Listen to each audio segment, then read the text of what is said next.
વડીલો અને મિત્રો, સત્યશોધક સભાના ઉપક્રમે ગોઠવાયેલા આજના આ કાર્યક્રમમાં રમણ ભ્રમણ સુવર્ણચંદ્રક એનાયત વિધિના આ કાર્યક્રમની અંદર સર્વે મિત્રોનું હાર્દિક સ્વાગત છે. કોઈ પણ કાર્યક્રમની શરૂઆત સામાન્ય રીતે પ્રાર્થનાથી કરતા હોઈએ છીએ, એટલે અમારે પણ પ્રાર્થના કરવી છે. એટલે પ્રાર્થના માટે હું બોલાવીશ કરુણાબેન ચૌધરીને. પ્રાર્થના એટલે જાગૃતિ ગીત છે. આપ જ્યારે સાંભળશો ત્યારે ખ્યાલ આવશે કે આને શું કહેવાય. કરુણાબેન ચૌધરી.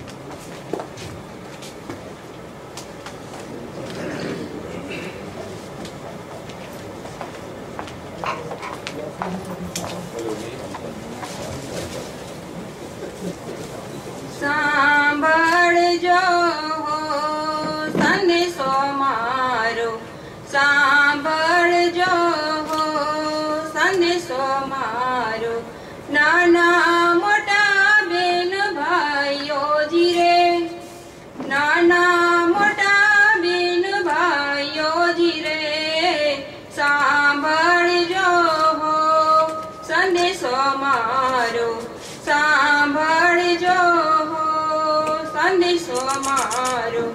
અમે ન માનીએ ભેદ ભાવમાં, અમે ન માનીએ ભેદ ભાવમાં, જ્ઞાત જાત ધર્મ ઊંચ નીચ નાજ રે, જ્ઞાત જાત ધર્મ ઊંચ નીચ નાજ રે, સાંભળજો સંદેશો મારો, સાંભળજો સંદેશો મારો. નારી મુક્તિના ગરબા ગવાવજો, નારી મુક્તિના ગરબા ગવાવજો, સાથે વિધવા બેનને લાવજો જીરે, સાથે વિધવા બેનને લાવજો જીરે, સાંભળજો સંદેશો મારો, સાંભળજો સંદેશો મારો.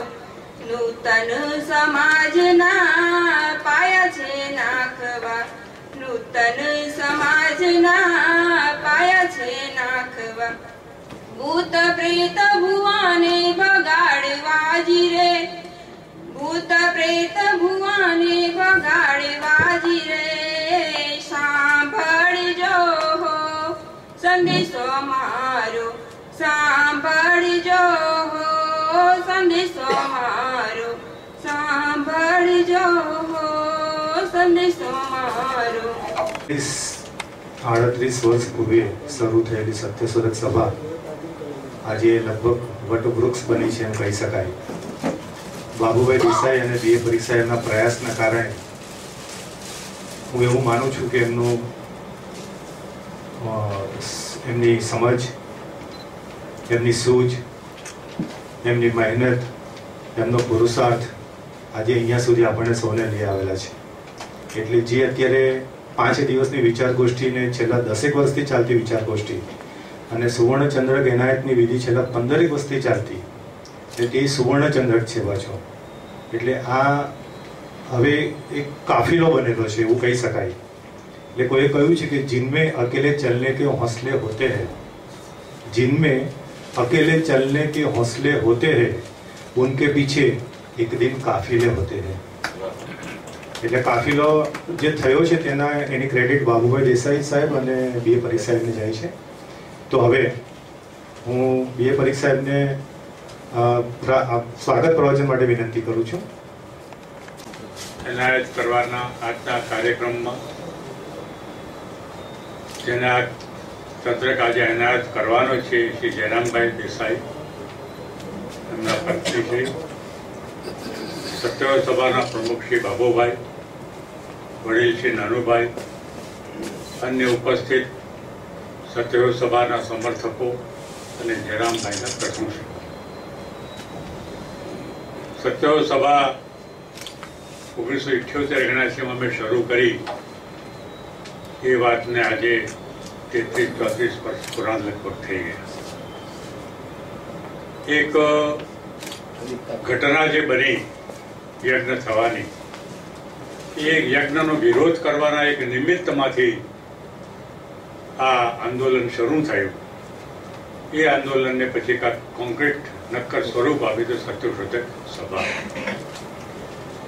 આજે સભાની 32 વર્ષથી પ્રભુત્વનો ઇતિહાસ વર્ણવો બહુ લાંબી વાત છે, પણ આજે આ મંજિલ પર આપણે આવી રહ્યા છીએ કે સત્યો સભા અને ગુજરાતમાં રહેતા અન્ય રેશનાલિસ્ટ મંડળો, એના પ્રભાવથી લોકો કેટલા સુધર્યા, કેટલા બદલાયા એ માપ કાઢવું કઠિન છે. પણ એના વિચારોનો પ્રભાવ, વિચારોની સ્વીકૃતિ અને વિચારોને સાંભળવા, વાંચવા, એ પ્રવૃત્તિ જોશભેર આગળ ચાલી રહી.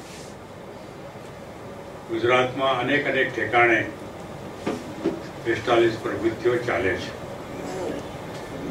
1997માં સર્વપ્રથમ રમણભાઈને 75 વર્ષ પૂરા થયા તે નિમિત્તે પ્રસંગ ઉજવેલો. એના કાયમી સ્મરણમાં એક વિચાર આવ્યો કે આપણે એમના નામનો એક સુવર્ણચંદ્રક આપવો. 1997માં સર્વપ્રથમ સુવર્ણચંદ્રક બાબુભાઈ દેસાઈને એનાયત કરવામાં આવ્યો હતો. ત્યાર પછી એ પ્રવૃત્તિને કોન્ક્રીટ સ્વરૂપ આપવાનું વર્ષોનું, એમાં થોડીક જરા અગવડો પડે, ભંડોળ જોઈએ દર વર્ષે, સોનાના ભાવ તો વધતા જાય. એટલે એમ કરતા કરતા છેલ્લા 12 વર્ષથી 15 વર્ષથી દર વર્ષે નિયમિતપણે આ સુવર્ણચંદ્રક આપવામાં આવે છે. અમે એક એવી વ્યવસ્થા રાખી છે કે એક વર્ષ આ વિસ્તારમાં, આપણા વિસ્તારમાં કામ કરતા રેશનાલિઝમના કાર્યકરને ચંદ્રક એનાયત કરીએ, અને બીજે વર્ષે ગુજરાતમાં રેશનાલિઝમનું કામ કરતા કાર્યકરને ચંદ્રક અર્પણ કરીએ. એ રીતે આ વર્ષે હવે એની એક આખી કોને ચંદ્રક અર્પણ કરવો એ વિશે નક્કી કરવાની એક આખી પ્રણાલીને એક મોડસ ઓપરેન્ડી છે, એ વિગત ઉતરવાની જરૂર નથી. અને એ રીતે નડિયાદના શ્રી જયરામભાઈ દેસાઈને, એના તો ઘણા બધા પુસ્તકો બહાર પડેલા છે, એટલે સૌ પરિચિત છે બધા, એમણે એનાયત કરવાનો નિર્ણય કર્યો. આજે પોતે પ્રત્યક્ષ એમના પત્ની સાથે, મિત્રો સાથે અહીંયા પધાર્યા છે. એમનું આપણે સ્વાગત કરીએ છીએ. તમે સૌ સત્યો સભા રેશનાલિઝમના સમર્થકો, પ્રશંસકો, એનું પણ આજે અહીંયા સ્વાગત કરું છું. પણ સ્વાગત ઉપરાંત મને 2 શબ્દો કહેવાનું મન એ થાય કે રેશનાલિઝમ પ્રવૃત્તિ અમે તો 79 શરૂ કરી ત્યારે જયરામભાઈ તે વખતે વિદ્યાનગર આણંદની યુનિવર્સિટીમાં ફિઝિકલ એજ્યુકેશન ડાયરેક્ટર હતા. એ ત્યાં એમના મિત્ર સોમભાઈ પ્રજાપતિ, એ બંને પોતપોતાની મેળે કામ કરતા હતા. પણ ધીમે ધીમે આ કે એવું કે ગુજરાતમાં ચાલે છે રેશનાલિઝમ જેવું, સત્યશોધક જેવું, એવી લોકોને ખબર પડી એટલે એકબીજાની તપાસ કરવા લાગ્યા. એવી રીતે અમારી સત્યો સભા વિશે મુંબઈમાં તપાસ ચાલી, મુંબઈના સાથીઓ અમને આવીને મળ્યા, ગુજરાતમાં તપાસ ચાલી. હવે આ બધું છૂટું છવાયું ચાલતું હતું. એકબીજા અંગત પરિચય પણ ભાગ્યે જ કોઈને બહુ હતો નહીં. ત્યારે જયરામભાઈ અને તમારા મિત્રોએ મળીને એમ થયું કે ગુજરાતમાં છૂટાછવાયા કામ કરતા માણસોને એક વખત એકઠા આપણે કરીએ તો કંઈક નક્કર સ્વરૂપ આ પ્રવૃત્તિને ગુજરાતમાં અપાય. સૌ પ્રથમ 1984માં માનું છું નડિયાદમાં પ્રથમ અને રેશનાલિઝમનું અધિવેશન તો એમ નહીં કહીએ, પણ બધા રેશનાલિસ્ટો ભેગા થયા અને એકબીજા સાથે પરિચય થયો, ઓળખાણ થઈ, શું પ્રવૃત્તિઓ કરે છે એ બધું છે. અને પછી અવૈધિક રીતે ગુજરાત રેસ એસોસિએશનની સ્થાપના પણ ત્યાં કરી. પછી બીજું અધિવેશન વિદ્યાનગરમાં 1985માં મેળવ્યું. પછી 2 વર્ષે બીજું અધિવેશન પાલિતાણામાં મેળવ્યું. અને પછી 1990માં અધિવેશન સુરતમાં આપણે મેળવ્યું. પછી અધિવેશનની આ પરંપરા લગભગ બંધ થઈ ગઈ એવી છે. છૂટી જવાય, કોઈકને મન થાય ત્યારે બોલાવે કરે. પણ મારું જે કહેવાનું જ આ એક પ્રકારની પ્રવૃત્તિનું સંગઠન થયું. આજે તો કે ગુજરાત રેશનાલિઝમ મંડળ જૂનું તો મૃતપ્રાય થઈ ગયું છે. પછી છેલ્લા 5 વર્ષથી વળી પાછા કેટલાક રસ જાગ્યો એટલે મુંબઈ અને ગુજરાત મુંબઈ રેશનાલિઝમ એસોસિએશન એવું મંડળ સ્થાપ્યું છે. મુંબઈમાં કામ કરતા આપણા કર્મશીલો એટલે ગુજરાતીઓ છે એટલે સાથે જોડાયા છે. એટલે આમ ગુજરાત લેવલે એ કામ કર્યા કરે છે, પણ આપણે સુરત દક્ષિણ ગુજરાતના વિસ્તારમાં સત્યોભાઈ કામ કરીને એક પોતાની આગવી ઓળખ પ્રાપ્ત કરી છે, એક નામ પણ કમાયું છે. અને ગુજરાતમાં બીજા કેટલાક રેસ્ટોરન્ટ મંડળો કે પોતાના પણ સત્યોર સભા કેવડાવે છે. આ સભાની કાર્યવાહીનું વર્ણન અત્યારે કરવાનો અવકાશ પણ નથી, પણ 1978માં 2 માણસથી શરૂ થયેલું આ મંડળ આજે તમે જુઓ તો અહીંયા તો ખાસ એના સમર્થકો જ બધા આવ્યા છે, પણ જ્યારે કોઈ જાહેર સભા બોલાવીએ ત્યારે ઘણી મોટી સંખ્યામાં લોકો કુતૂહલથી જાણવા માટે સાંભળવા માટે એકઠા થાય છે. આપણે એ બાબતનો સંતોષ લઈ શકીએ કે આપણે આપણું કામ કર્યા કરીએ છીએ. આપણે માનીએ છીએ કે સમાજમાં આ બધી જે કુવિચારો, કુપ્રવૃત્તિઓ, વહેમ અંધશ્રદ્ધાના બધા ચાલે છે, અજ્ઞાનતા, અંધકાર, એને દૂર કરવાની આપણી એક ફરજ છે નાગરિક તરીકે, જાગૃત નાગરિક તરીકે. એ ફરજ આપણે બજાવીએ છીએ અને એ રીતે આપણે આપણું કામ કર્યાનો સંતોષ આપણે અનુભવીએ. અને એમાં કેમ કરીને આ પ્રવાસ સ્તરે જોડાય એ આપણી હંમેશા નેમ રહી છે. એ કારણે આ પ્રવૃત્તિ જે રમણ ચંદ્રકાંતની પ્રવૃત્તિ જાહેર પ્રજામાં એક મોટી નોંધ પણ લેવાય છે. એટલે રીતે સભાનો પ્રચાર થાય છે. આપણે પુસ્તકો લખીને પ્રચાર કરીએ છીએ, પબ્લિશ કરીએ છીએ, એની પણ નોંધ લેવાય છે. અને એ રીતે નક્કર રૂપમાં પણ કામ થઈ રહ્યું છે. એ કામના એક સક્રિય કાર્યકર જયરામભાઈ પોતાની મેળે આ કામ કરતા હતા અને એમણે કેટલાક પુસ્તકો પણ બહાર પાડ્યા છે. હવે સારું છે કે વિદ્યાનગર અને ચરોતર વિસ્તારમાં કેટલાક NRI પટેલો આવે છે કે થોડાક અમેરિકાને એના દેશમાં રહેલા હોય એટલે થોડાક એના જેટલા રૂઢિચુસ્ત ઓછા હોય છે, પણ જયરામભાઈને ઘણું બધું સમર્થન અને ટેકો એમની પાસેથી મળી રહે છે. ટેકો તો મળે પણ કામ કરવાની પોતાની ધગશ હોવી જોઈએ. એ ધગશ જયરામભાઈમાં છે. એમના પત્નીનો સહકાર છે, સોમભાઈ જેવા મિત્રોનો પણ એમનો સહકાર છે. આપણે સૌ ભેગા મળીને એમના કાર્યની નોંધ લઈએ છીએ અને એમને આ સુવર્ણચંદ્રક આપવા બદલ આપણે પણ આનંદ અને ગૌરવ અનુભવીએ છીએ. એમને પણ આપણે અભિનંદન આપીએ છીએ. ફરીથી આપ સૌનો આજના કાર્યક્રમમાં મારો હાર્દિક આવકાર આપું છું. આભાર. માણસને વિવેક બુદ્ધિ પહેરાવી તો જુઓ. કોઈ માણસને વિવેક બુદ્ધિ પહેરાવી તો જુઓ. છે સંભવ કે અંદરથી માણસાઈ નીકળે? છે સંભવ કે અંદરથી માણસાઈ નીકળે? તો મહેમાનોનું સન્માન કરી લે બુકથી. પ્રથમ આજના જે વરરાજા કહી શકાય તેવા how do you feel sir?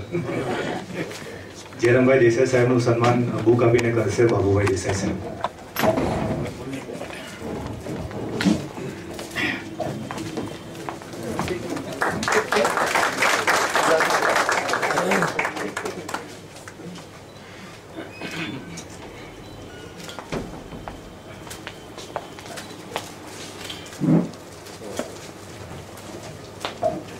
એમના ધર્મપત્ની, પણ ધર્મપત્ની શબ્દ નહીં વપરાય, એમના જીવન સાથી એવા વિમળાબેનનું બુક આપીને સન્માન કરવા માટે વિનંતી કરું છું સિદ્ધાર્થભાઈ દેગામી.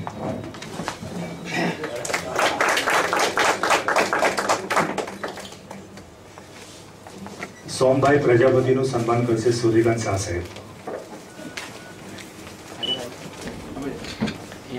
આવું સંભાય બાજુ હવે બી મુખ્ય ટેકેદાર છે.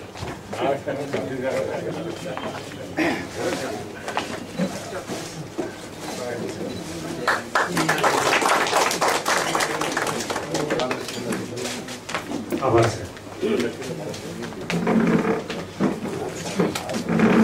નાનું બાપાને વિનંતી કરું છું પ્રાસંગિક ઉદ્બોધન કરવા.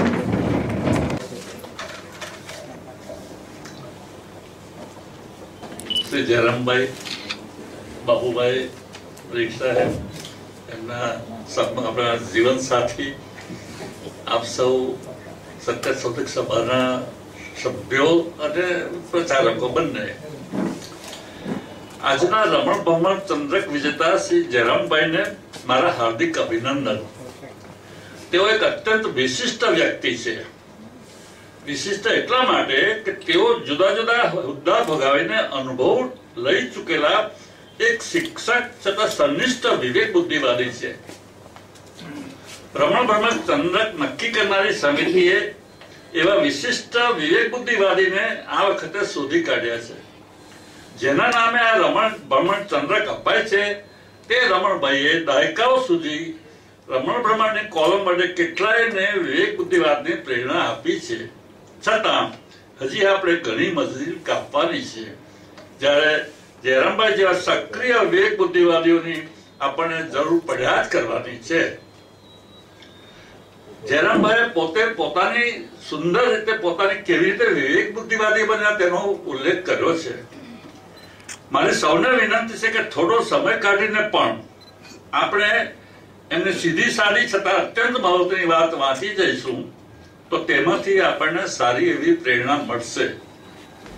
જયરામભાઈ નાનપણમાં માતા સાથે મંદિરમાં જતા ત્યારે તો મંદિરના મહંત કહે તે સાંભળ્યા કરતા અને જરા સમજતા થયા એટલે મંદિરના મહંત જ એમના ગુરુ એવું એમણે માનવા માંડ્યું. ભજન કીર્તન, ભગવાનની પૂજા, દેવ દેવોની વંદના ને એવું બધું. જયરામભાઈ તો પૂરેપૂરા ધાર્મિક બની ગયા. આ ધાર્મિક બનવાનું ત્યારે એમને બહુ મોટું ગૌરવ પણ લાગતું હતું. પણ જેમ જેમ ભણતા ગયા, જેમ જેમ એમને વિચાર શક્તિ ખીલતી ગઈ તેમ તેમ કેટલાક પ્રશ્નો એમને બજાવવા લાગ્યા. આ આમ કેમ, આ તેમ કેમ, આ આવું શા માટે, આ તેવું શા માટે? ખ્રિસ્તી ધર્મમાં પણ પહેલા આવી જ શોધની ધર્માંતતા હતી. આપણે જેમ માનીએ કે સંત મહંતો કહે તે જ સાચું તેમ ત્યારે ખ્રિસ્તીઓ પણ માનતા. પાદરીઓ કહે તે જ સાચું એવું માનતા. ત્યાં પણ કોઈ કોઈ ભણેલા માણસને ખ્રિસ્તી ધર્મની કોઈ કોઈ બાબતની શંકા જતી તે ઘૂસપૂસ કરતા. આવું તો નહીં જ બને, આવું તો હોય જ નહીં, વગેરે વગેરે. આ નહીં નહીંને નામે કરાતો વિરોધ એટલે કે પ્રોટેસ્ટ કરનારા ત્યારે તેઓ પ્રોટેસ્ટન્ટ કહેવાતા. આમ તો જયરામભાઈ પણ એવા પ્રોટેસ્ટ પહેલા સૌથી પહેલા આવા પ્રોટેસ્ટન્ટ બની ગયા. સાચું શું અને ખોટું શું એની સતત શોધ કરવા પ્રોટેસ્ટન્ટ બનેલા જયરામભાઈએ વિવેકને ભરોસે ચાલવાનું નક્કી કર્યું. વિવેક બુદ્ધિ જેમ કહે તેમ કરવું. આ વિવેક બુદ્ધિવાદ જ માણસને માણસ બનાવે છે. આમ તો આપણે બધા આવું બધું વાંચતા હોઈએ છીએ, આપણને પણ એમાંનું ઘણું ખરું ખબર જ હોય છે. તો પછી જયરામભાઈમાં અને આપણામાં ફેર શું? મુખ્ય ફેર એ જ છે કે જયરામભાઈ પોતાને જે લાગ્યું તે પ્રમાણે વર્ત્યા છે. આપણે માત્ર બે શબ્દ બોલીને બેસી રહીએ છીએ. એમણે એ પ્રમાણે વર્તીને બધાને સમજાવ્યું છે કે વિવેક બુદ્ધિવાદ આવો હોય. રમણભાઈ પણ ભ્રમણ કથામાં લખે છે કે પહેલા પ્રાથમિક શાળામાં માસ્તર, પછી માધ્યમિક શાળામાં શિક્ષક, પછી સુપા ગુરુકુળમાં, પછી પ્રોફેસર, મુંબઈમાં પત્રકાર, ડાયાભાઈ પટેલના હિન્દુસ્તાન દૈનિકમાં 2 વર્ષ, દિલ્હીમાં ઓલ ઇન્ડિયા રેડિયોમાં, મદ્રાસમાં, દાહોદ ગોધરામાં, સુરતમાં, ચીખલીમાં, બારડોલીમાં. આમ સતત પ્રવૃત્તિ બદલતો રહ્યો છું. રમણભાઈનું આ છે. તો આવા રમણભાઈ સી રીતે આવા મોટા રેસ્ટોરન્ટ થયા તે એમના જ શબ્દોમાં જોઈએ. નિવૃત્ત થતા જ આત્મઠપકા સાથે પ્રશ્ન મૂંઝવવા લાગ્યો કે લોક માટે તે શું કર્યું. થોડું સાહિત્ય સર્જ્યું, યથાકથા નામદાન પણ કમાયા, પણ એથી લોકોને શું લાભ થયો? લોક સવારે તો જીવનારંભે જીવન ધ્યેય બનાવ્યું. જીવન શરૂઆતમાં આપણે બધા જીવન ધ્યેય બનાવ્યું કે લોક સેવા કરશું. તેવી રીતે રમણભાઈએ પણ એવું કરેલું. એ તો ચુકાતું જ રહ્યું. એટલે ઉષ્ણતા પહેલા કાવ્ય જેવો પ્રશ્ન મને પીડવા લાગ્યો. આઝાદી તો આવી, પણ એમાં તે શું કર્યું? એમ જ થયા કરે કે કંઈક પ્રજાહિતના કામ કરવા જોઈએ. આમ લોકો માટે કંઈક ઈચ્છા કરવાની ઈચ્છા બળવત્તર બનતી જાય. અંતે તો એ ઈચ્છા જ રેશનલિઝમનો પ્રચાર કરવો જોઈએ કે રેશનલિઝમનો પ્રચાર કરવો જોઈએ, એ જ એની ઈચ્છા. રમણભાઈના આત્મકથન સાથે જયરામભાઈની કથની આબેહૂબ મળતી આવે છે. સાચા રેશનલિસ્ટો એમ જ વિચારતા હોય છે. રમણભાઈ સંવેદનશીલ તો હતા જ. એમણે સાહિત્ય વાંચ્યું, સાહિત્ય એમને નવા વિચાર આપ્યા. તો જીવન નિર્વાહની પરવા કર્યા વિના વારંવાર નોકરી બદલવાથી એમને જુદું જગત જોવા મળ્યું હતું. સાહિત્યનું ભાતું બાંધીને તૈયાર થયેલા રમણભાઈને આ બધાએ વધુ બળવાખોર બનાવ્યા. એમ રોયના માનવવાદને સમજીને વિકસતા આજે બારડોલીમાં માંગીને બિછાને સૂતેલા રમણભાઈ પડ્યા રોગના દુઃખની નહીં, પણ મારે હજુ ઘણું કરવાનું બાકી રહ્યું, કરવું જોઈતું હતું તે થઈ શક્યું નહીં. તેની વેદના ભોગવતા પડખું ફેરવતા હશે. આજે રમણભાઈ જેવા હમસફર જયરામભાઈને રમણ બ્રહ્મણ ચંદ્રક મળે છે એટલે જ તે સોનામાં સુગંધ જેવો અવસર છે. જયરામભાઈને હું હાર્દિક અભિનંદન આપું છું અને હવે નિવૃત્તિમાં સ્વસ્થ દીર્ઘાયુ ભોગવીને લાંબો સમય વિવેક બુદ્ધિવાદની ઝુંબેશ આગળ વધારતા રહે એવી શુભેચ્છા પાઠવું છું. Thank you. વાત વિવેક બુદ્ધિવાદની, વાત વિવેક બુદ્ધિવાદની, જાત વિવેક બુદ્ધિવાદની, છે બધી રીતબાત વિવેક બુદ્ધિવાદની. વિશ્વ આખું ઝુકાવશે મસ્તક, વિશ્વ આખું ઝુકાવશે મસ્તક, હોય જો લાયકાત વિવેક બુદ્ધિવાદની. તો હવે હું વિનંતી કરીશ વિજયભાઈ ભગતને કે લગભગ 15 જેટલા સુવર્ણચંદ્રક રમણ ભ્રમણ સુંદર સુવર્ણચંદ્રક અત્યાર સુધીમાં અપાઈ ચૂકેલા છે તેની રૂપરેખા આપવા માટે. ને વિજયભાઈનું થોડું કામ બીએભાઈ સાહેબે હળવું કરી દીધેલું છે. મંચ પર બેઠેલા મહાનુભાવો, મારા મિત્ર પ્રેમભાઈ, જનકભાઈ, આપ સૌ રસિક શ્રોતાજનો, પરીખ સાહેબે રમણ ભ્રમણ ચંદ્રકના ઇતિહાસની થોડીક ઝલક આપણને આપી દીધી છે એટલે એ વિશે હું વાત ના કરીશ. બે મહત્વની વાત કરીશ. નાનો બાપાએ પણ જયરામભાઈ વિશે થોડી ઘણી આપણને વાત કરી ત્યારે મને એક વિચાર આવ્યો કે જયરામભાઈ કદાચ એમને જય રામ એ નામ નહીં કહ્યું હશે. એમનું ચાલે તો કોઈ છગનભાઈ મગનભાઈ એવું કઈ નામ રાખી દે, જય રામ નહીં રાખે. આજે આપણી વચ્ચે જયરામભાઈ ઉપસ્થિત છે. સત્યશોધક સભા પ્રેમભાઈએ કીધું તેમ 35-37 વર્ષથી જે રેશનાલિઝમના પ્રચાર પ્રસારની પ્રવૃત્તિઓ કરે છે તેમાં એના જ કાર્યકરોને થોડું પ્રોત્સાહન મળે અને કોઈક એવી ટીકા પણ ન થાય કે એ પ્રોત્સાહન સંસ્થાના કાર્યકરોને વારંવાર દર વર્ષે આપવામાં આવે છે. તેથી એક ક્રાઇટેરિયા નક્કી કર્યો એ સમિતિએ. એ બહુ લોંગ સાઈડ વિચારીને પરીખ સાહેબ છે, બાબુભાઈ છે, સૂર્યકાંતભાઈ છે, બધાએ મળીને વિચાર કર્યો કે આપણે આ ચંદ્રક જે લોકો નેશનલિઝમના પ્રચાર પ્રસાર અર્થે કામ કરે છે, પછી એ કોઈ પણ પ્રકારનું કામ હોય, ચમત્કારનો પર્દાફાશ હોય કે જયરામભાઈ કરે છે તેવું કોઈક સાહિત્યનું સર્જન હોય, આ રેશનાલિઝમનું એક કામ છે. એને ગણીને અમે એને ચંદ્રક એનાયત કરીએ છીએ. એ ચંદ્રક આજે આપણે જયરામભાઈને આપીએ છીએ. અમે ઘણું મનોમંથન પછી પેલા સાહેબે કીધું તેમ એક હીરો આવો શોધી કાઢ્યો અને ઘણો દૂર હતો, પણ એમની જે ચોપડીઓ છે, તમે એમની પુસ્તક બધા નામ લખેલા છે અને જયરામભાઈ વિશે જે પરિચય આપશે તેમાં તમને વિસ્તારથી જણાવશે. તો એટલું બધું સરસ લખ્યું છે અને એટલી બધી સરળ ભાષામાં લખ્યું છે કે આપણને બધાને ગમી જાય. એટલે અમને એવું લાગ્યું કે ચંદ્રકના આજના વર્ષના દાવેદાર તો ફક્ત ને ફક્ત જયરામભાઈ જ છે. મિત્રો, બીજી વાત મારે એ કહેવી છે કે જયારે ચંદ્રક આપવાનો થયો ત્યારે સત્યશોધક સભા કોઈ એવી ધનાઢ્ય સંસ્થા નથી. એટલે પોતાના જે લિમિટેડ આર્થિક ભંડોળ હતું તેમાંથી એ સુવર્ણ ચંદ્રક એનાયત કરતું હતું. અમને પણ ત્યારે વિચાર આવતો કે સોનાના ભાવો તો દિવસે દિવસે વધશે તો ચંદ્રકની વેલ્યુ ઘટતી જશે, પણ મને ગૌરવ સાથે કહેવા દો કે આપણી એ નોબત આવી નહીં. આ ચંદ્રક માટે અમેરિકાના દીપકભાઈએ 1 લાખ રૂપિયાનું દાન આપ્યું અને આપણા સુરતના વલ્લભભાઈ ઇટાલિયાએ બીજા 1 લાખનું દાન આપ્યું, જેને કારણે રમણ ભ્રમણ ચંદ્રક સ્વનિર્ભર બની ગયો. સંસ્થામાંથી એના વ્યાજમાંથી સારી રીતે આપણે એ જ જે 15 વર્ષ પહેલા ચંદ્રક આપતા હતા એવી જ રીતે સરસ રીતે ચંદ્રક એનાયત કરી શકીએ. એ સક્ષમ સ્થિતિ આ બે મહાનુભાવોને કારણે અને આ કાર્યકરોને કારણે શક્ય બન્યું. એટલે ચંદ્રકના જે વિજેતાઓ જે અમે લોકો સિલેક્ટ કરીએ છીએ તેમાં ફક્ત કાર્યક્રમોની, અમારા જે સુરતના કાર્યકરો છે, ગુણવંતભાઈ, સિદ્ધાર્થભાઈ, સૂર્યકાંતભાઈ વગેરે, એ લોકોનું કાર્યક્ષેત્ર જુદું છે, જયરામભાઈનું જુદું છે, પણ જયરામભાઈએ નેશનલિઝમનો પણ ઝંડો તો હાથમાં લીધો જ છે. એટલે અમને એવું લાગ્યું કે આ ચંદ્રક એમને અનાયત થવો જોઈએ. ચંદ્રકના ઇતિહાસ વિશે અગાઉ આપણે જાણી ચૂક્યા છીએ.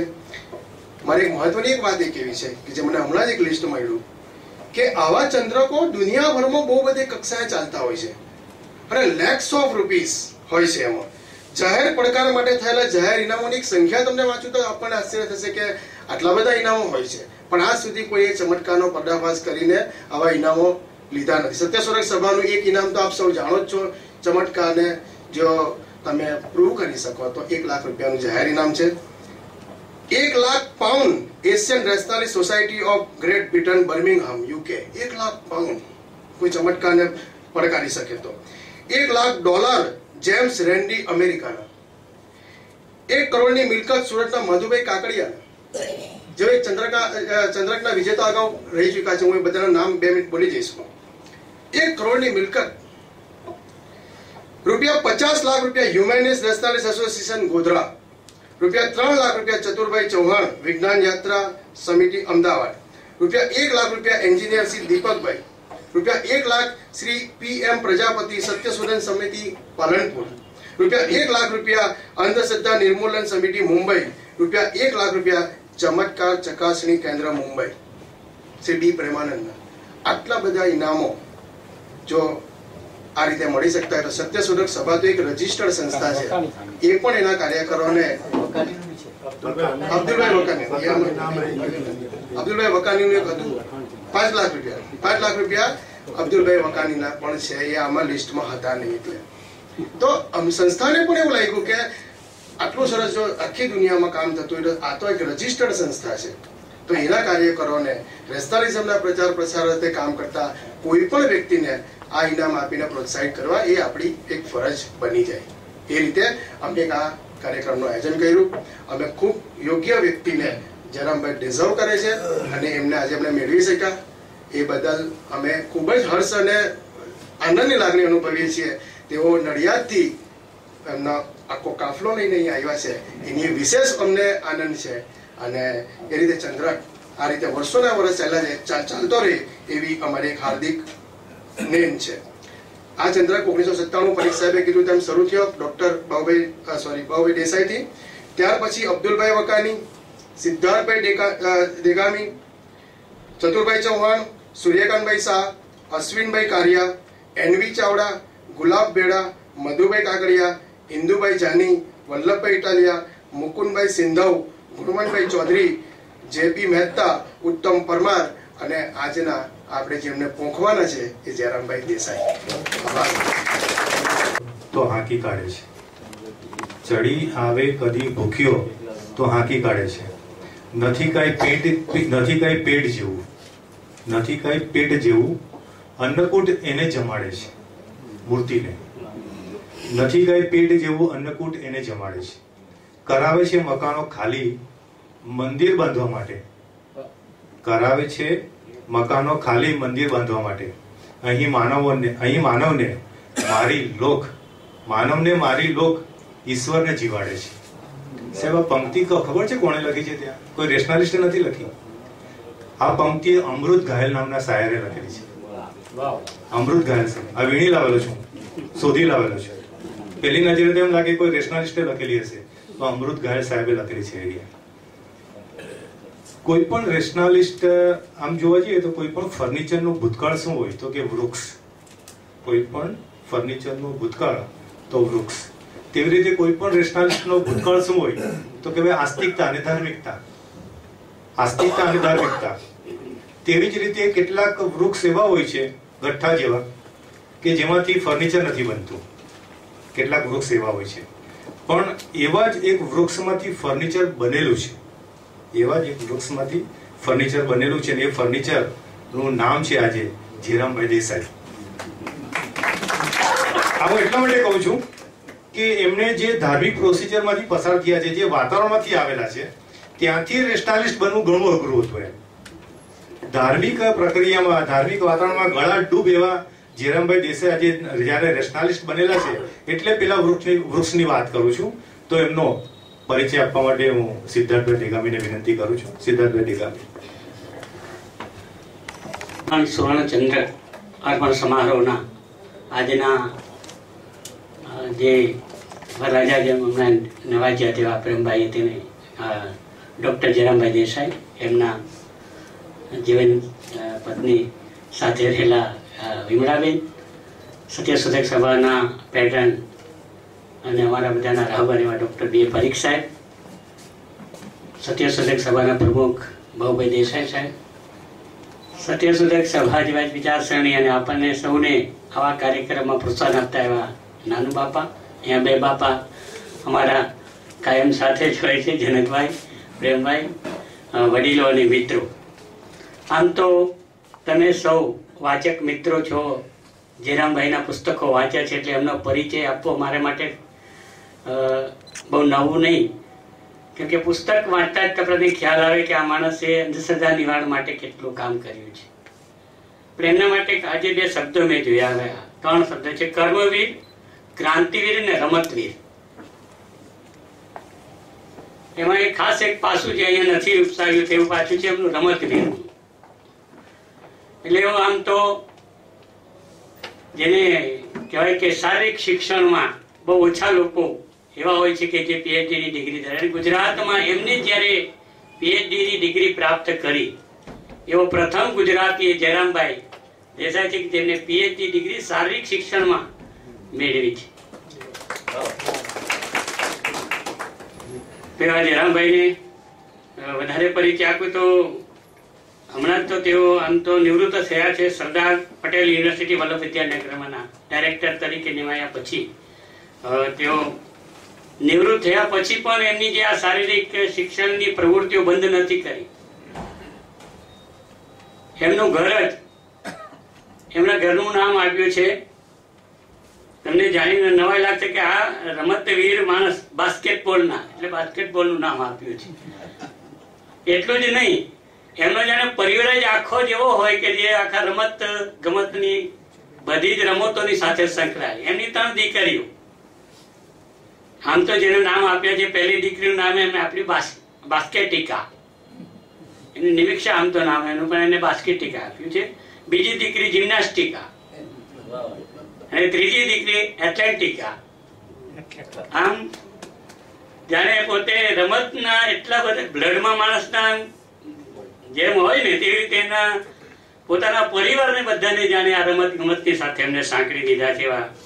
આજે ધાર્મિક વૃત્તિના તો હતા તેમ, કેમ કે સંતરામ મંદિર નડિયાદનું બહુ જાણીતું સુપ્રસિદ્ધ મંદિર, આજે પણ એટલી પ્રખ્યાત મંદિરમાં તેઓ હકેદાર ગણાય કે સેવાની માટે આજે એવા હોતે કદાચ જો આ રેશનાલિઝમના પાસામાં ના મળ્યા હોત તો, પણ ગાદીપતિ હોતે કદાચ વ્યાસપીઠ પર એવું, પણ રેશનાલિઝમની પ્રવૃત્તિમાં એમને જોડાયા પછી તેમ ગ્વાલિયરની સુપ્રસિદ્ધ, જ્યારે તેઓ ભણતા હતા ત્યારની વાત કરી છે એમને, કે ગ્વાલિયરની સુપ્રસિદ્ધ લક્ષ્મીબાઈ કોલેજ ઓફ ફિઝિકલ એજ્યુકેશનમાં જ્યારે તેઓ તાલીમ લેતા હતા ત્યારે તેમને મિસ્ટર વિક્રમનું બિરુદ મળેલું.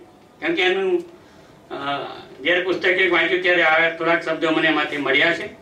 તેવા જયરામભાઈ આમ તો રમત ગમત પ્રત્યે ખૂબ એમનો લગાવને સાથે સાથે ધાર્મિક વૃત્તિમાંથી બહાર નીકળી જ્યારે રેશનાલિસ્ટ બન્યા અને પછી ખાસ તો એમાં મિત્ર ખાસ એમના સોમભાઈ પ્રજાપતિ, અમે જ્યારે અધિવેશનમાં મળ્યા ત્યારે પહેલી વખત એમની મુલાકાત અમારી થઈ ત્યારે કે અંગારા પર ચાલવાનો કાર્યક્રમ, ને આ સમય એક એવી ઘટના બની કે તે સમયે જ્યારે અધિવેશનનું ઉદ્ઘાટન હતું ને ત્યારે સ્વામીજીને બોલેલા, અને અમારા રેશના મિત્રો જરાક ભગવા કપડા જોઈને ભડકાય થોડા, એટલે સ્વામી સચિદાનંદને બોલાવેલા, હું ના બોલતો હોય ત્યાં સુધી.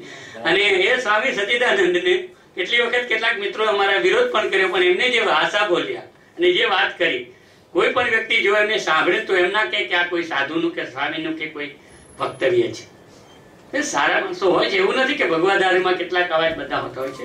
તો તે સમયે એમને આ વિચારોથી થોડા જાણકાર થયો અને પછી કેટલાક એના પુસ્તકો, ખાસ કરીને કર્મનો સિદ્ધાંત, જરા આટલું વિચારી, આત્મા અને પુનઃજન્મ, ફળ જ્યોતિષ, હાનિકારક પાખંડ, અને એમના જે દરદાર જે 2 પુસ્તકો હમણાં જે પ્રગટ થયા તેમાં એક અંધશ્રદ્ધા નિષેધ અને અંધશ્રદ્ધા ખંડન, એમાં તો બધા જ રેસ્ટોરન્ટને અમે આમે જ કરી દીધેલા છે અને બધા જ મિત્રોને એમને બીજા મિત્રો સુધી પહોંચાડવા માટેનો ફોટા સાથેનો પ્રયાસ કર્યો છે.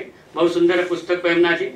પણ મને એક વાત એમની બહુ ગમી ગઈ અને તેમાં ખાસ કરી કર્મના સિદ્ધાંતમાં આપણે હિન્દુઓમાં કહેવાય કે કર્મના સિદ્ધાંત આધાર જેને અવતાર મળતો હોય છે કે 84 લાખ અવતાર પછી કે માણસનો અવતાર મળે છે એવી આપણી કઈ હિન્દુ ધર્મની ફિલોસોફી છે. અમે જરાક સાથે સાથે ફરતા જયારે આવા કાર્યક્રમો નીકળે છે ત્યારે ભાઈ કે આપણે તે સમયના ગાળામાં લગભગ 1985 માં ઇન્દિરા ગાંધી જયારે હતા તે સમયે ચળવળ ચાલતી હતી કે વસ્તી વધારો બહુ થઈ ગયો છે ને વસ્તી વધારે અટકાવવા માટે કંઈક આપણે કંઈક કરવું જોઈએ.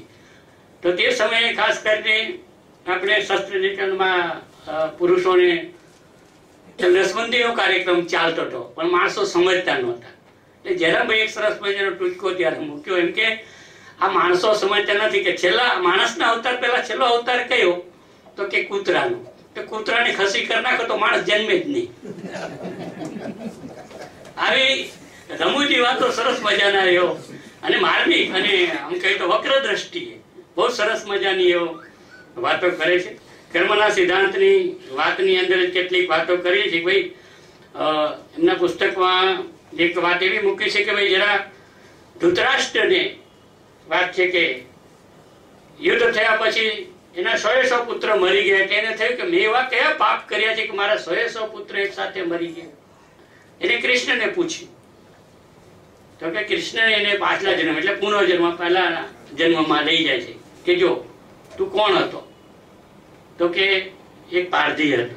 એ પારધીએ એ ઝાડ એક વૃક્ષ પર સળગતી ઝાડ બિછાઈ ફેંકી. ઝાડ પર એટલે કેટલાક વૃક્ષ પર બેઠેલા પક્ષીઓ ઉડ્યા પણ દાજીને કારણે એની આંખો અંત થઈ ગઈ એટલે આંખ વિનાના પક્ષીઓ થયા એટલે તું કે અંત થયો. અને બીજા જે ઝાડમાં ફસાઈ ગયેલા 100 પક્ષીઓ હતા એ 100 પક્ષીઓ મરી ગયા બિચારા એટલે તારા પુત્રો મરી ગયા.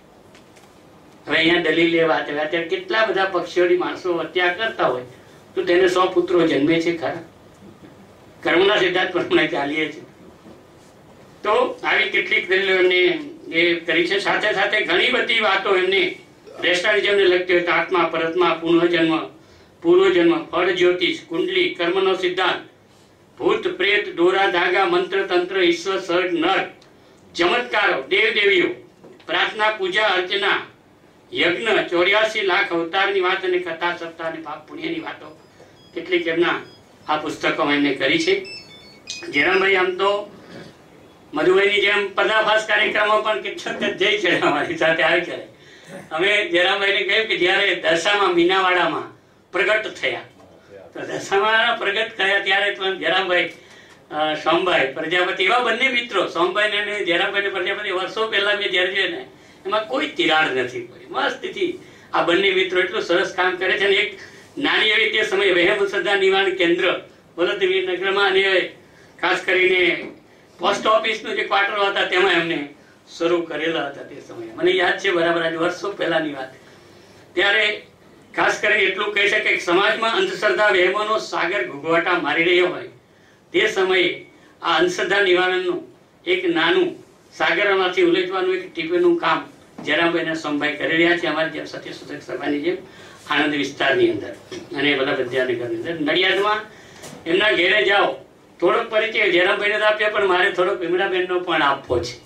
અમે ખીમજીભાઈ જાદવભાઈ બાબુભાઈ વાઘાણી મેં બધા એક વખત આ રીતે એક જગ્યાએ જવાના હતા એક કાર્યક્રમમાં ત્યાંથી વડોદરાથી નજીક થોડુંક જવાનું હતું કે ચાલો આપણે જઈએ અને જયરામભાઈને મળવા. જયરામભાઈને મળે પણ કંઈક ખાધા વખત જવાય જ નહીં એટલે આપણે અતિથિ દેવ ભવની ભાવના જે કહેવાય તેવા વિમળાબેનમાં બહુ જબરજસ્ત અને ખવડાવો પણ કેટલું અને સ્વીટ મીઠું સરસ મજાની ગોળ પાપડી એટલે કે સુખડી બનાવીને ત્યારે ગરમા ગરમ રાખે. અમને બધાને જવાને જમીને જ જવાનું છે એટલે વિમળાબેનનો પૂરેપૂરો સહકાર જયરામભાઈને મળ્યો છે અને એટલે જ કદાચ આજે આ સુવર્ણચંદ્રકના વિજેતામાં ભાગ પૂછવાનો હોય તો વિમળાબેન પણ એમાં ભાગીદારી નોંધાવે છે અને અમને પણ પૂરતો સહયોગ રહ્યો છે. અમને સરસ મજાની જ્યારે પણ જઈએ છીએ ત્યારે વાનગી પીરસે છે જમાડે છે. એનું આતિથ્ય દેવો ભવની ભાવના અમને મજા કરે છે. આપણે સૌએ અહીંયા આ તબક્કે જ્યારે એમને સુવર્ણચંદ્રક આપી રહ્યા છે ત્યારે એમની આ બધી પ્રવૃત્તિઓની કેટલીક ઝાંખી મેં આપ સમક્ષ કરી છે. ઘણી બધી એમ તો વાતો છે. એમને તો એક સરસ મજાનું સંશોધન પત્ર તૈયાર કર્યું છે.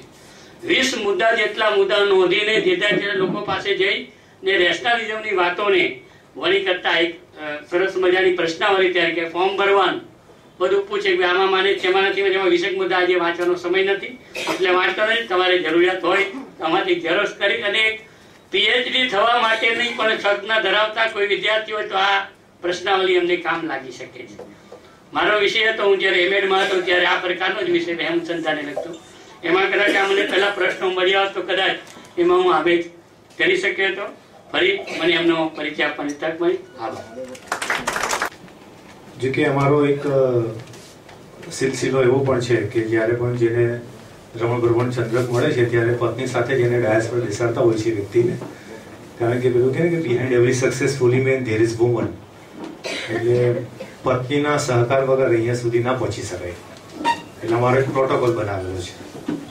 પણ વધારે હોય પૈસા યાર, સાંભળજો સાહેબ, વધારે હોય પૈસા યાર તો આ માણસને ઊભા કર. વધારે હોય પૈસા યાર તો આ માણસને ઊભા કર. તો ઈશ્વરના નવા મંદિર, નવા આવાસ રહેવા દે. હવે આ કોણે લખી સાહેબ ખબર છે? આ રેશનાલિસ્ટે નથી લખી.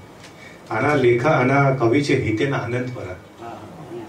આ બધું શોધી લાવેલું છું કે કયા કવિએ કઈ રીતે જે રેશનાલિઝમને મદદરૂપ થાય તેવી પંક્તિઓ છે આ બધી. તો હવે સત્યશોધક સભા પેલા મેરેજ બ્યુરો ચલાવે ને ઘણા લોકો, તેમ સત્યશોધક સભા પણ એવોર્ડ બ્યુરો ચલાવે છે. દર વર્ષે એક મૂર્તિયાને શોધીને તેમને એનાયત થતો હોય છે. તો આવા જ એક આજે મળેલા મૂર્તિયા જેવા જીરામ દેસાઈ સાહેબને હું સત્યશોધક સભાના પ્રમુખ શ્રી બાબુભાઈ દેસાઈ સાહેબને વિનંતી કરું છું કે તેઓ ભ્રમણ ચંદ્રકથી એમને પોંખે. ये और बात है कि हमें जमाने से कोई गिला शिकवा नहीं है, लेकिन जहाँ अंधश्रद्धा की बात होती है, जहाँ अंधश्रद्धा की बात होती है वहाँ हमारी शिकायत हमेशा रहती है. तो आज जयराम देसाई साहब ने विनंती करूँ છું એમની પ્રસન્નતા વ્યક્ત કરવા માટે.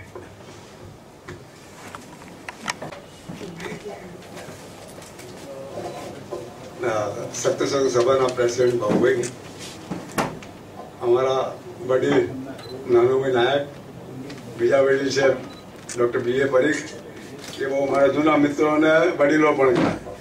કારણ કે એમનો પરિચય હું બાસ્કેટબોલ અહીં રમવા આવતો અને રમાડતો હતો. તારની કોલેજનો એમનો પરિચય. ત્યાર પછી એમણે એક અંધર શબ્દો પર થીસીસ કરાયેલી, એનું થીસીસ પણ લઈ ગયેલો વાંચવાનું બધી. અને ધીરે ધીરે એમાં થોડો ફેરફાર થતો ગયો.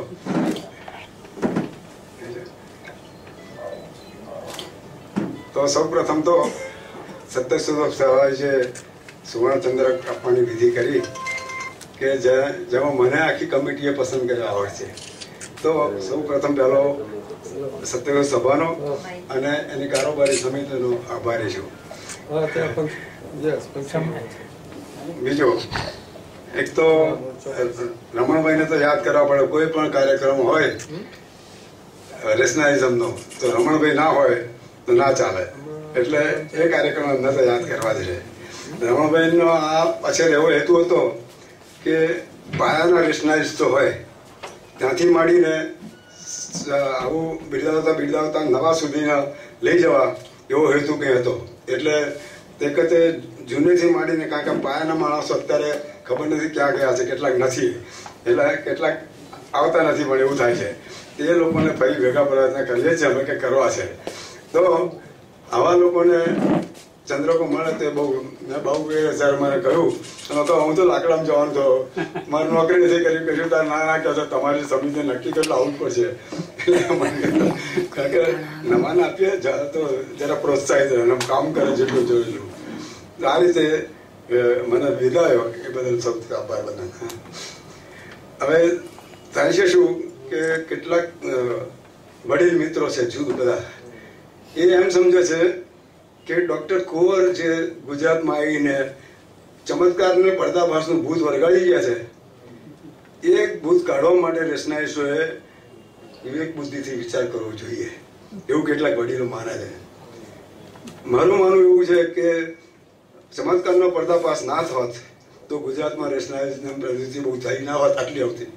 કારણ કે સત્યશોધ સભા, ચતુરભાઈ ચૌહાણ, મધુભાઈ કાકડિયા, પછી સિદ્ધાર્થભાઈ આપણા કચ્છીભાઈ આપણા, એ બધા કયા પ્રયોગો કરે છે એને લીધે જ આખા ગુજરાતમાં રેશનાલિઝમ સમજતા થયા છે.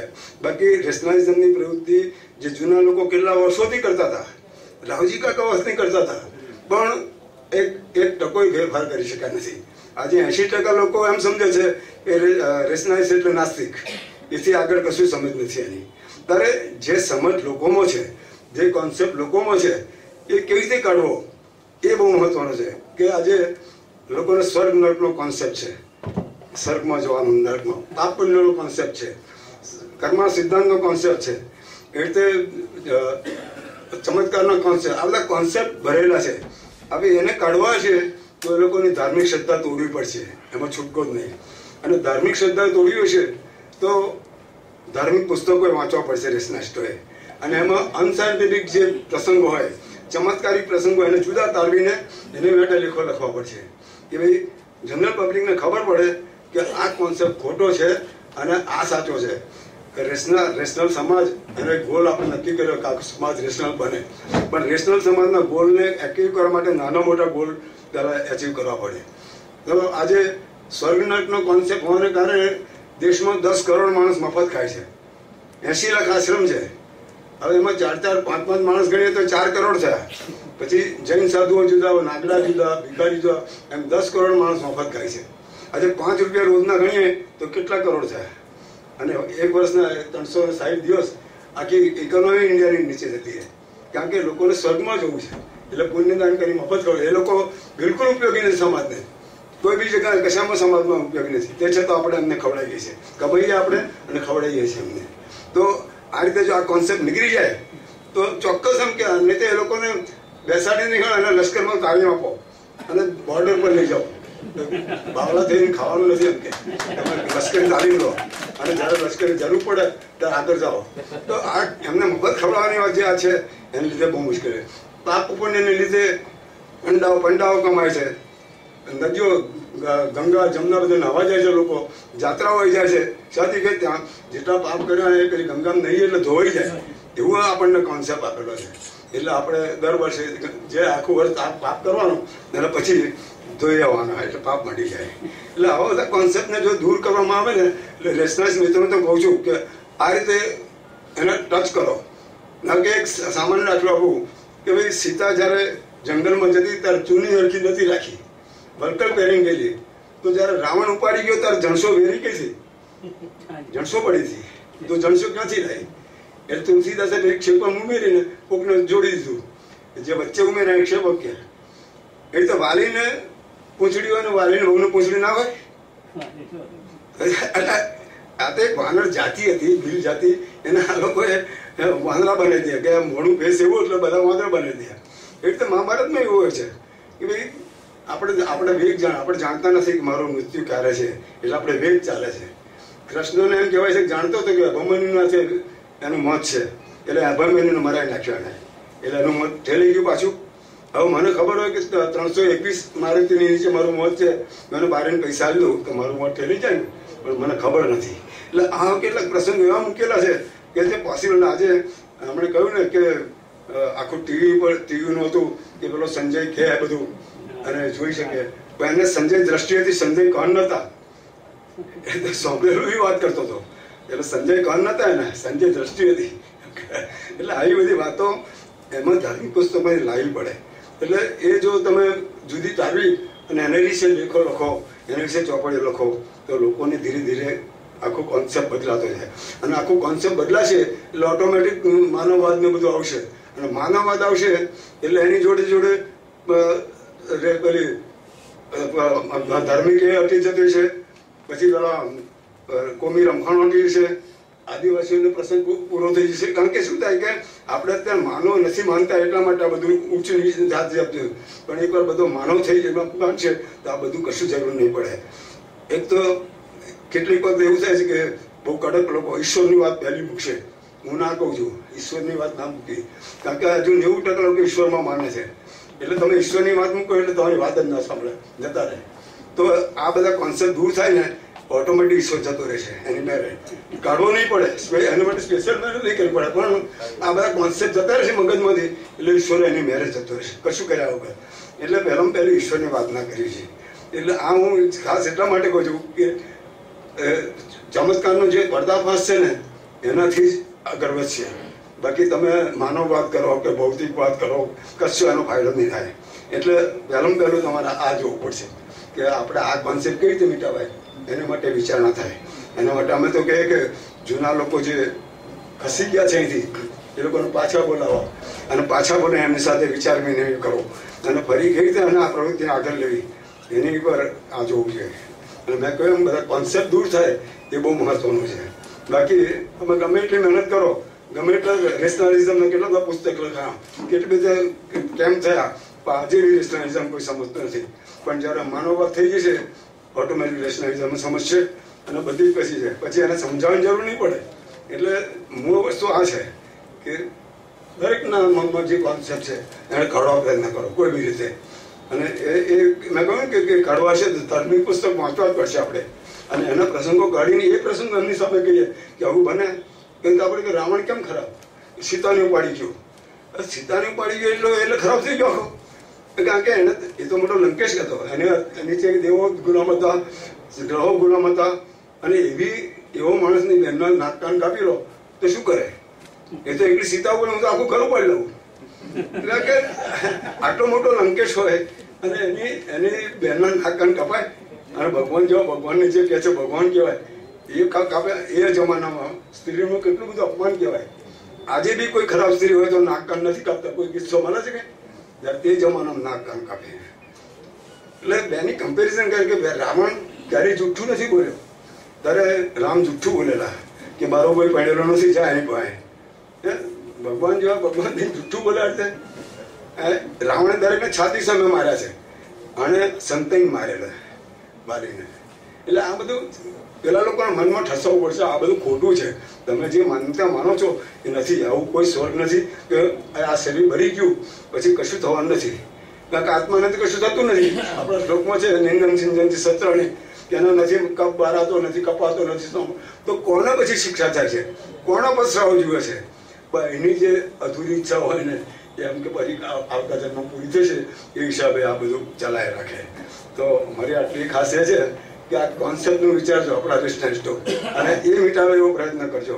જો બીજું કઈ હવે જયરામભાઈ નામ દીધું ને મારા જે હતા ને ગુરુ સંતરામ મહારાજ એમણે મને લખી નાખ્યું જય રામ એટલે જને એક માત્ર રને કોનો મો. આજે બી મારો સ્પેલિંગ ખોટો છે. જયરામ લખે લોકો તો મારા પાસે 5 મિનિટ સુધારવું પડે છે કે જે ઈ આર એમ કરો મારો. એ સ્વામી મને આ લખીને આપેલું કે આ નામ રાખજો મારા બાને અને એ નામ રાખેલું.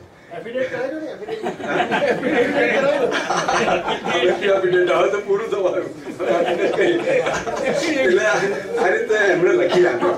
અને ધાર્મિકતામાં એટલી બધી કે જો નામ ત્યાંથી નીકળી ગયો હોત ને તો આજે મારી ટોટિયા તોડી નાખ્યા નસો દબાઈ. કારણ કે એક મસાલ 100 વાર દબાઈ પણ 500 વાર દબાઈ તો તૂટી જાય. તો બધા પછી પગ દબાવે મહારાજના એટલે બધા પગ ખલાસ થઈ જાય.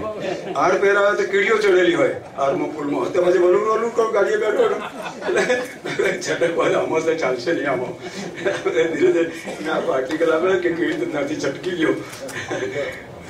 એટલે મારી કહેવાની જે હતી મેં કહે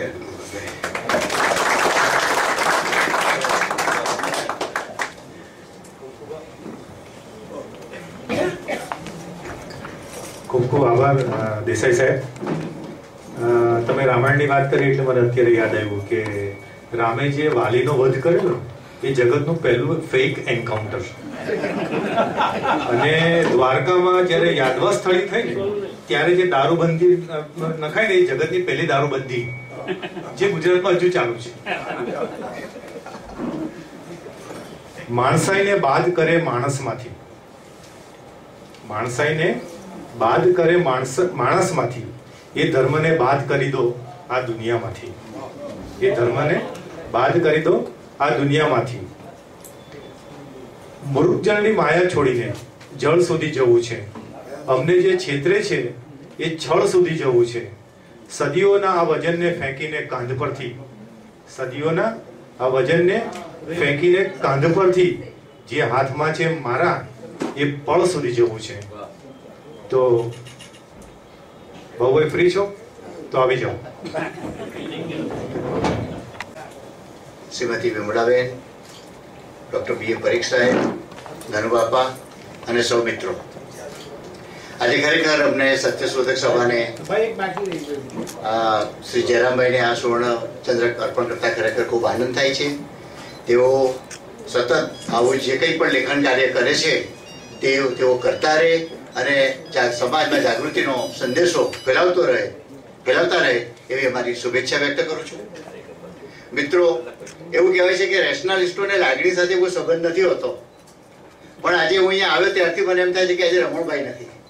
રમણભાઈ રમણ ચંદ્રક છે, પણ અમારે મોટે ભાગે રમણભાઈનો જાતે અહીંયા સુરતમાં હોય તો હાજરી હોય જ, અને જો બહાર હોય તો પણ એમનો સંદેશો હોય, અને ગુજરાત મિત્રમાં એમનો તે દિવસે મોટો લેખ હોય જ. એટલે આજે અમને થોડો ગમ પણ છે કે રમણભાઈ આજે એમની નાદુરસ્ત તબિયતને કારણે અહીં ઉપસ્થિત રહી શકતા નથી, પણ એમણે સત્યશોધક સભાને આગળ ધપાવવામાં બહુ મહત્વનો ફાળો આપ્યો છે. હું ને પરીખ સાહેબ ને સિદ્ધાર્થભાઈ ને સૂર્યકાંતભાઈ ને બધા તમારા વિચારોનું એ કરતા હતા, પણ અમારા વિચારો ને એમનું લેખન એ બેની એવી એક જોડી થઈ હતી કે છેલ્લા ઘણા વર્ષોથી સત્યશોધક સભા જે કંઈ પણ નામ આટલી બધી વિકટ પરિસ્થિતિમાં પણ હાંસલ કરી શકી છે, એમાં રમણભાઈનો ફાળો મારે અત્યારે ખાસ યાદ કરવો જોઈએ. આપ સૌ જાણો છો કે અમે તો વર્ષોથી આ પ્રવૃત્તિ એક ડેડિકેશનથી કરતા જ રહ્યા છીએ. પરિસ્થિતિ કોઈ વાર લોકો આવે, કોઈ વાર ઓછા આવે, કોઈ વાર એમણે કહ્યું તેમ ઘણા ચાલ્યા જાય, પણ અમે આ પ્રવૃત્તિ અને લેખન, આવી ચર્ચાઓ વગેરે સતત કરતા રહીએ છીએ, અને સારો એવો સહકાર ધીરે ધીરે પ્રાપ્ત થતો જાય છે. એ પણ એક અમારા માટે સંતોષની એ છે. જયરામભાઈ વિશે કહું તો આ એક નિખાલસપણે મારે કબૂલ કરવું જોઈએ કે આજે અમે થોડોક મોડો આપ્યો છે એમના ચંદ્રક. વહેલો અમે આપી શક્યા હોત, પણ કેટલાક બીજા તમામ પ્રકારના રિજિનલ બેલેન્સીસ પણ અમારે રાખવા પડતા હોય છે. એકવાર સુરત, એકવાર સુરતની બહાર, અને બધાને સાથે રાખીને આ ચલાવવાનું હોય છે. વિકટ હોય છે, પણ એ ખરેખર તેઓ ડિઝર્વ કરતા હતા. અને આટલું સારું લેખન, અને એમાં મોટી વાત એ છે કે એમણે બહુ ફાઇન વાત કરી. આપણે કોઈને ફિલોસોફી સમજાવીએ તેના કરતાં તમે કંકુ કાઢીને જ બતાવી દો તરત, એટલે પેલો વિચાર તો થઈ જાય કે સારું આ વાત નીકળું ક્યાંથી. એટલે સિદ્ધાર્થભાઈ કે આ ખીમજીભાઈ કે બાબુભાઈ વાઘાણી, એવો જે નાના મુદ્દા જે અત્યારે થોડા જયરામભાઈ કહ્યા, એવા નાના મુદ્દા એ લોકોમાં સીધા ઉતરી જતા હોય છે. એટલે ફિલોસોફીના લેવલે ફિલોસોફીના લોકોનું કામ, પણ અમારી સાથે સાથે આવા મધુભાઈ ને આ જાદવભાઈ જેવા પણ બધા છે, તે નાના એક અમને એક ટેકાના, આખી પ્રવૃત્તિના ટેકાનું બહુ સરસ રીતે કામ એવું કરે છે. મારે વધારે ખાસ કહેવું નથી. અમારી સત્યશોધક સભાની ફિલોસોફી વિશે આપ સૌ જાણો જ છો. એટલે ફરીથી આભાર, એમનો અભિનંદન આપીને આપ સૌનો આભાર માનીને બેસી જાઉં છું.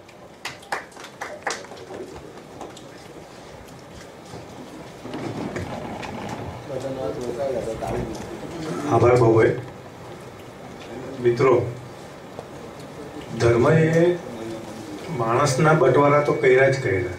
ધર્મએ માણસના બટવારા તો કર્યા જ કર્યા, પણ જોવા જેવું એ છે, કોઈકે લખેલું છે, નફરતો કા અસર દેખો, नफरतों का असर देखो, जानवरों का बंटवारा हो गया, जानवरों का बंटवारा हो गया, गाय हिंदुओं की हो गई और बकरा मुसलमान हो गया. तो आभार दर्शन માટે ગુણવંતભાઈ ચૌધરીને વિનંતી કરું છું. ગુણવંતભાઈ. મંચસ્થ રત્નો અને સુજ્ઞ શ્રોતાજનો, આજે ડોક્ટર જયરામભાઈ વિશે આપણે ઘણી બધી વાતો સાંભળી, પણ હું સૌ પ્રથમ વખત જયરામભાઈને ક્યાં ને કેવી રીતે મળ્યો એ પ્રસંગ બિલકુલ ટૂંકમાં કહીશ. શ્રી સિદ્ધાર્થભાઈ, મધુભાઈ, કદાચ ખીમજીભાઈ જોડે એક માતાજીના દર્શન એટલે કે એમની સવારની આરતી માં અમારે જવાનું હતું, પણ અમે રાત્રે લગભગ 2-2:30 વાગે નડિયાદ પહોંચી ગયા અને આરતીમાં અમારે પકડવાના હતા માતાજીને. એટલે અમે જેરામભાઈના ઘરે જવાનું પસંદ કર્યું અને રાત્રે એમને ફોન કર્યો.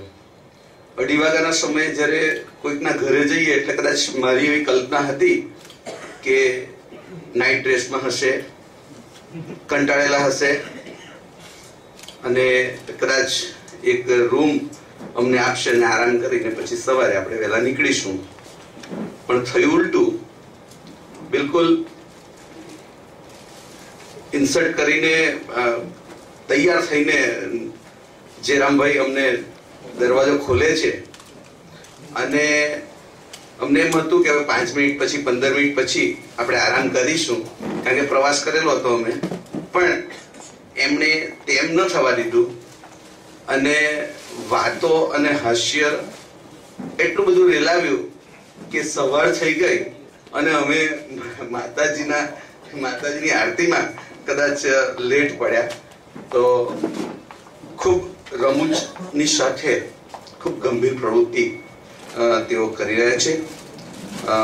એવા શ્રી જેરામભાઈ ને માટે જ્યારે વાત કરવી હોય ત્યારે ખાસ તો મારે સૌપ્રથમ એમ કહેવું છે કે બ્લડ ડોનેશન માટે કદાચ એના સન્માન સમારંભ માટે મારી પસંદગી થાય, સન્માન માટે, અને એ સન્માન લેવા માટે સ્ટેજ ઉપર મારા પત્નીને બોલાવી લેવામાં આવે અને જ્યારે પૂછવામાં આવે કે ભાઈ મારા પત્નીને શા માટે સન્માન આપ્યું, તો કહેવામાં આવે કે એ લોહી એમણે તમારું ઓછું પીધું અથવા રવા દીધું તો તમે એ ડોનેટ કરી શક્યા. તેમ મૂળ વાત મારી એક એવી છે કે વિમળાબેન એમના જીવન સંગીની એમણે ખાસ આ પ્રવૃત્તિ કરવા દીધી. એટલે જેરામભાઈ કરતા પહેલા પણ સત્યશોધક સભાવતી હું મિસિસ દેસાઈનો ખાસ હાર્દિક આભાર વ્યક્ત કરું છું. અને ખાસ કરીને જેરામભાઈએ અમારી પસંદગી સમિતિના નિર્ણયને માન આપીને રમણ ભ્રમણ સુવર્ણચંદ્રક સ્વીકાર્યો એ બદલ તેમનો પણ હાર્દિક આભાર માનું છું. સાથે એમના પરમ મિત્ર સોમાભાઈ અને એમનો પરિવાર એમનો પણ ખાસ આ તકે આભાર માનું છું. સાથે જ વિજયભાઈએ જેમનો ઉલ્લેખ કર્યો એવા દાતાશ્રીઓ શ્રી દીપકભાઈ પટેલ, વલ્લભભાઈ ઇટાલિયા, જેમણે આ સુવર્ણચંદ્રકને જીવંત રાખ્યો છે, એમનો પણ આ તકે ખાસ આભાર માનું છું. આજના કાર્યક્રમ અને વિજ્ઞાન સપ્તાહની સફળતાનો તમામ શ્રેય જો આપણે આપીએ તો નાનુભાઈ નાયક પ્રેરિત સંસ્કાર ભવન અને અહીં આપણે એકત્રિત થઈને સતત 5 દિવસથી અલગ અલગ વિષય અને અલગ અલગ વાતોની આપલે કરીએ છીએ. તો એવા નાનુ બાપા અને શ્રી જનકભાઈનો પણ આ તબક્કે સત્યશોધક સભાવતી ખાસ આભાર માનું છું.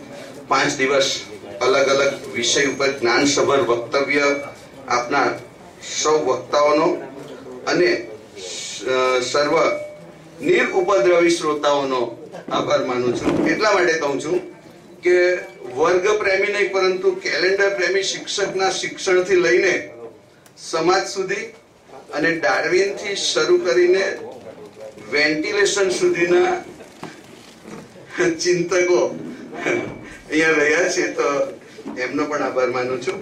વેન્ટિલેશનની વાત આવી એટલે સુરેકાંતભાઈ મારા વાઈફે મને પૂછ્યું કે વેન્ટિલેશન એટલે શું? એટલે મેં મારા વાઈફને રસ્તે કહ્યું કે પેલા કારમાં પેલું કાચ થોડો ખોલ્યો અને કહ્યું કે આ જે અંદરથી જે હવા આવે છે બહારથી એને વેન્ટિલેશન કહેવાય. એટલે એમણે તરત જ મને પૂછ્યું કે તમે સ્કૂલે જાઓ ત્યારે વેન્ટિલેશન સાથે જાઓ છો? મેં કીધું કે ના ગાંડી, હું તો અમાસ અને પૂનમ ના જે નકોડા ઉપવાસ કરું છું અને ભરતી થાય છે અમાસ પૂનમની, અને ત્યાં જે જાઉં છું ત્યારે ખુલ્લી હવા જ હું લઈ લઉં છું, એટલે મારે બહુ વેન્ટિલેશનની જરૂર પડતી નથી. તો મિત્રો એ સાથે જ ખાસ કરીને આપણી આ યાદગાર ઘડીઓ ને કેમેરામાં કેદ કરી ને એની સફળ બનાવનાર ભાઈ શ્રી કીર્તિભાઈ અને બેન શ્રી સ્વાતિબેનનો પણ આ તબક્કે ખાસ આભાર વ્યક્ત કરીએ છીએ. આ તમામ બાબતોના કેન્દ્રમાં હોય તો પાઠક સાહેબ તો હોય જ, એમની નાદુરસ્ત તબિયતને કારણે તેઓ આજે અહીં ઉપસ્થિત રહી શક્યા નથી, પરંતુ એમના વિચારો અને એમની વિચાર યાત્રાની સાથે જોડાયેલા સર્વ મહાનુભાવોનું પણ આ તકે આભાર વ્યક્ત કરું છું. અને સફળ સંચાલન, સુંદર સંચાલન, અદ્ભુત સંચાલન કરવા બદલ શ્રી પ્રેમ શુભેશ્વરનો પણ આ તકે ખાસ આભાર વ્યક્ત કરું છું.